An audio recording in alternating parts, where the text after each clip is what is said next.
Hello, you freaks, geeks, and outlaws. Uh, my name is Moose. I'm back at it again. Um, with these driving tangents of mine. So, I was sitting there just thinking about trucks and their names, semi trucks, like what I drive. For instance, I drive a 2015 Cascadia Evolution mid-roof, which that is fine. It's a fine name, and even when they did the update to it, and they just called it the new Cascadia until, it wasn't new anymore. I imagine they're going to do the same with, say, the T680 next gen. They're going to keep calling it next gen until, it's current gen, which, you know, that is a whatever. I don't understand why they didn't just call it the second gen. I mean, technically it's a midlife update, but, why not just call it a second gen? Um, and I did just a brief image search to see if I was going to uh, put pictures up, if I want to put all the pictures up, or just some of the notable ones, like maybe those first two. But and and on that note, Kenworth just are making Terminator trucks, and I'm convinced of that. I mean, they've already made a T800. Um, this is actually my second time recording this because I didn't like how the first recording turned out, and I cracked myself down at that joke. I don't know why, but I did. It was terrible. Um, but yeah, we're gonna start with Freightliner and the names of their trucks and whether they're okay or not. First up is the first truck I ever rode in, which was a Freightliner Century. And again, I have another terrible joke. Back when I had a co-driver, um, I would time it just right whenever I would see one in the mirror, and I would look at him and go, "Hey, it seems like only yesterday I just started driving, but another century goes by." And the Freightliner Century would just drive past my truck. That is a terrible joke. It really is, and I would only ever get a pity laugh out of it as it deserved. Um, but as far as the names, I don't know why you would name something Century, but I mean, there it is. It's the Freightliner Century. Um, but it's not so terrible as all of that. We also have the Freightliner Columbia, which um, you know some iffy connotations there if you're not careful with the whole Columbia thing. That's where the best from what I understand, that's where the best stuff comes from, but I'm not entirely sure. Um, Also, we have the Freightliner Classic, which, while it is a good-looking truck, um, and that's yeah. I mean, I understand why they did it because whenever a truck driver thinks classic truck, I mean, someone somewhere first thought in their head is a Freightliner Classic. Um, and before that, you have also the Freightliner FLD. Now, I did not look up to see what FLD means, which is sad because I do know what CRST means. Cedar Rapids Steel Transport is what it used to stand for. Um, um, but I never really figured out, you also got your FLD and you also have an FLT, which that is interesting. I didn't find an image for that if I've been putting these up. Um, but for the most part, there's nothing wrong with those names. They're okay. Um, they're either cool or okay. Cascadia, Cascade Mountains. Wish you could climb a hill better than you actually do. Good with an old Detroit 60 series, though. No less than 45 mile an hour, just running the hills. Um, Moving on over to Volvo. I don't think I have any images for these, but um, I did pull up a web page, and there is like some rhyme or reason, because to theirs, if you look at their trucks, Uh,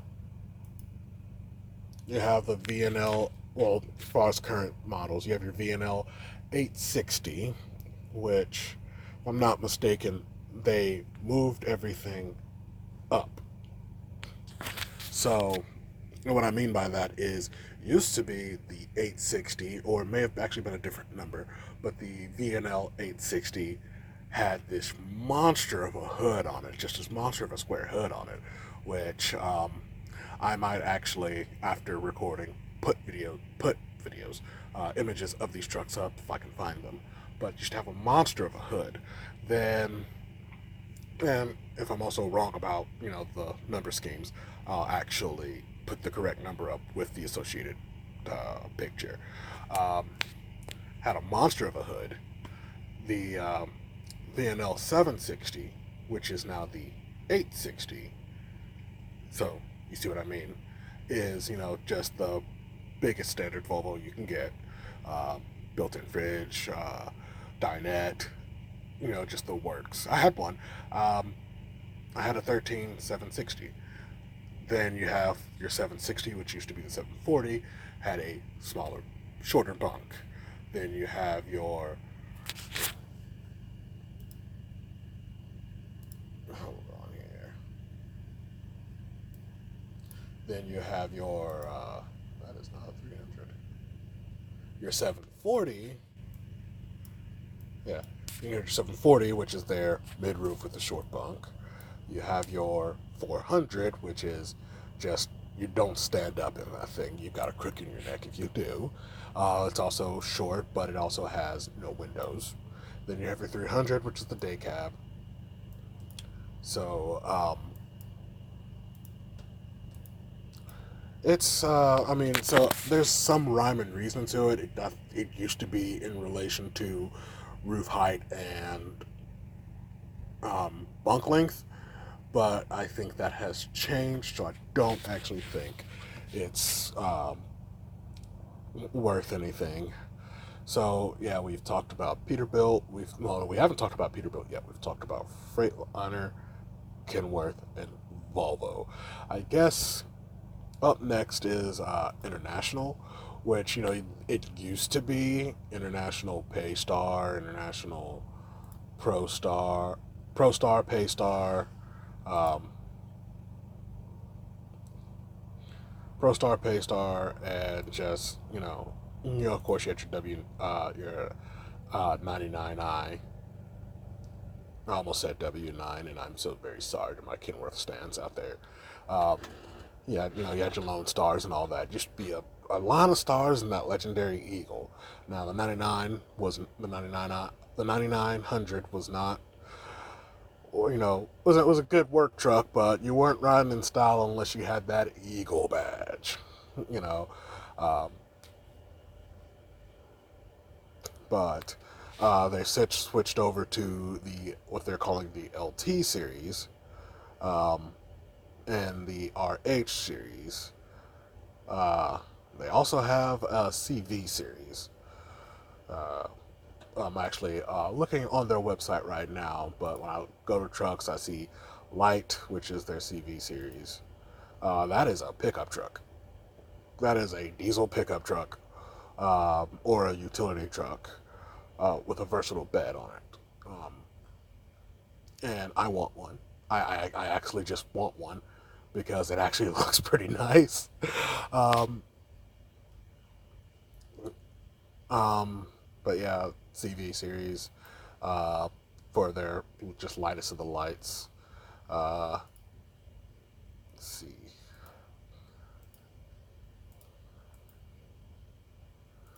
But yeah, trucks, all models. You got your CV series for medium duty or light duty. Medium duty, you have your MV series. Uh, your severe duty, you have your HV.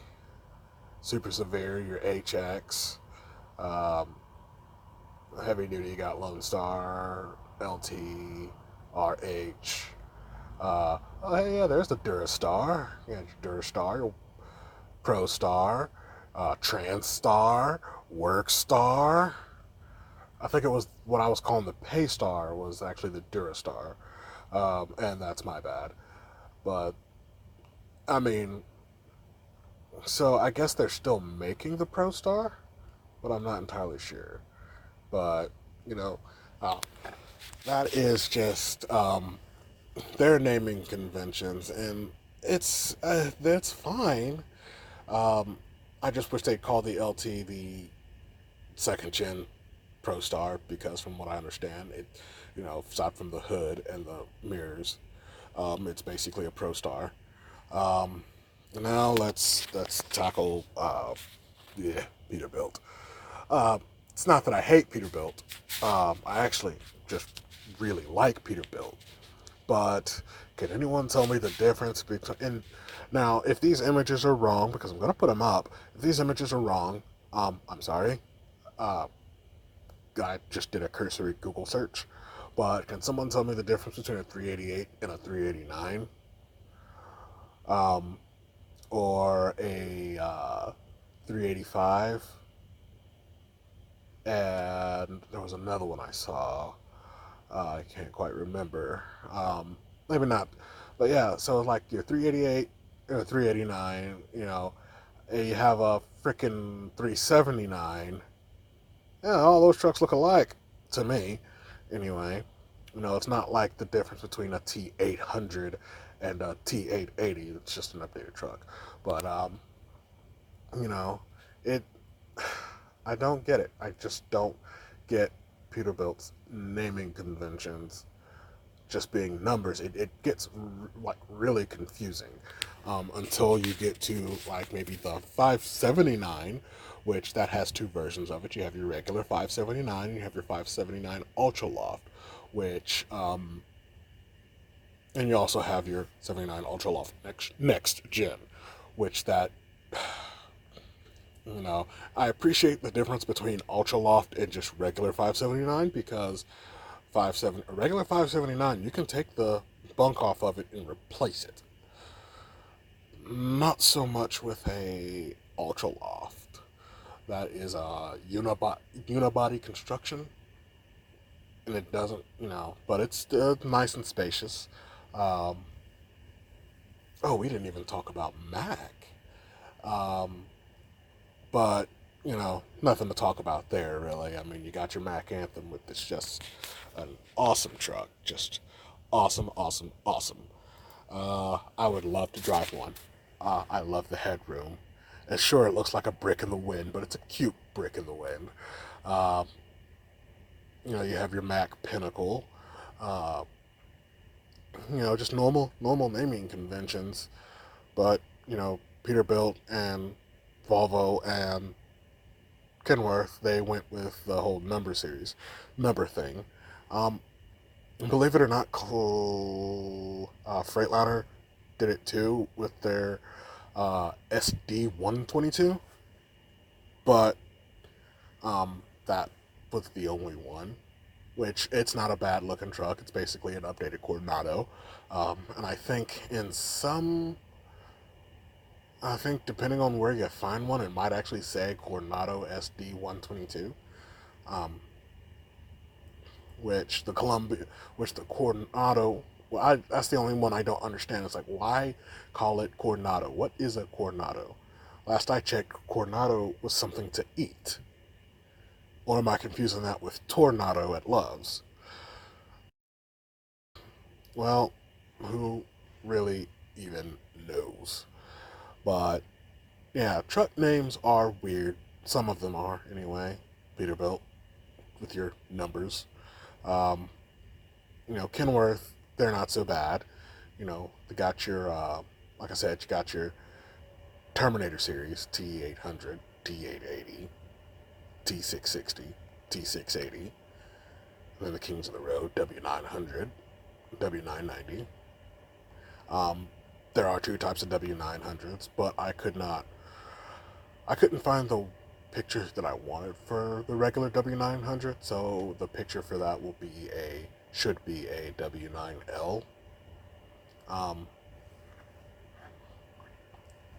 and I do think it's funny that they call it the W990 what it was.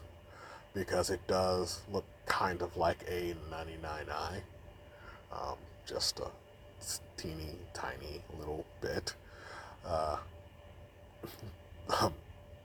Cough, but it's still a good looking truck. It's basically from the firewall back. It's basically a T680, and then the frame is a W900. Um, and that is very true.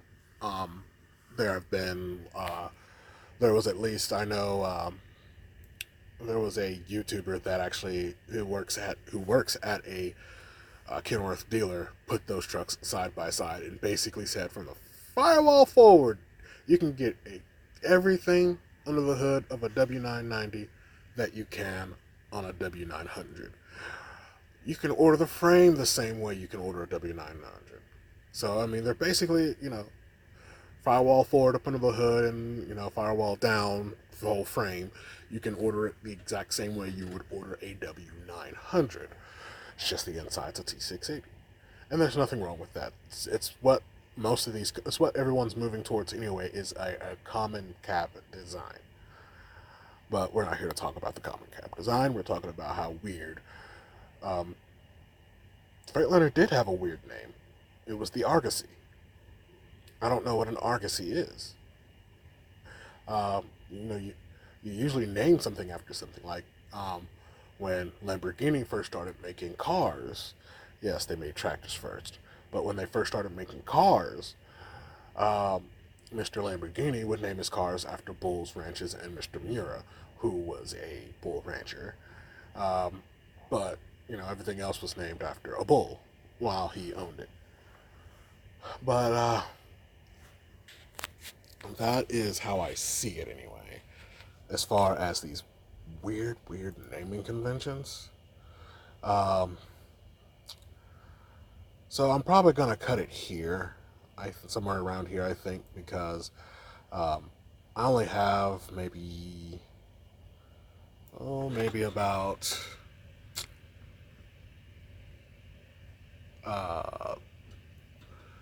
maybe about 7 more minutes of footage past this, and this doesn't even finish my drive. My battery died while I was in Indiana, and I just didn't feel like stopping and replacing it. There wasn't really anywhere I could when it died. So, there's that. But that was me just talking and wondering about semi-truck names. Not sure how I was able to talk that long about it, and then my thoughts still be all over the place. I don't want to do a script. I just want to vomit words. Because I'm a weirdo. I like being weird. But yeah, I'll probably cut it here. You guys have a wonderful day, and I hope you have a wonderful rest of your week. I will hopefully see you again next week. Gonna try and stick to a solid